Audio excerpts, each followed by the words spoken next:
ಉದಯ ಕಾಲದಲೆದ್ದು ಪದುಮಾನಾಭನ ನೆನೆದು ಗರುಡ ವಾಹನ ನಿಮ್ಮ ಅರಮಾನೆ, ಗರುಡ ವಾಹನ ನಿಮ್ಮ ಅರಮಾನೆ ಕೆಲಸವ ಮುದದಿ ಮಾಡ ತೊಡಗುವೆ. ಸಂಕರ್ಷಣ ವಾಸುದೇವ ಪ್ರದ್ಯುಮ್ನ ಅನಿರುದ್ಧ ಇವರು ವಾಸಾಗಿರುವ ಅರಮಾನೆ, ಇವರು ವಾಸಾಗಿರುವ ಅರಮನೆ ಕೆಲಸವ ದಾಸಿಯಾಗಿ ಬಳಿದು ಸುಖದಲಿಪ್ಪೆ.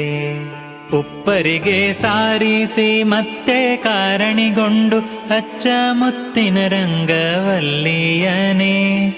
ಅಚ್ಚ ಮುತ್ತಿನ ರಂಗವಲ್ಲಿಯನೇ ಹಾಕಿನ ಅಚ್ಯುತನ ಚರಣಕ್ಕೆ ಎರಗುವೆ. ಪಂಕಜನಾಭನ ಮನೆ ಬಿಂಕ ಬೃಂದಾವನಕ್ಕೆ ಶಂಖ ಚಕ್ರ ಗದಾ ಪದ್ಮ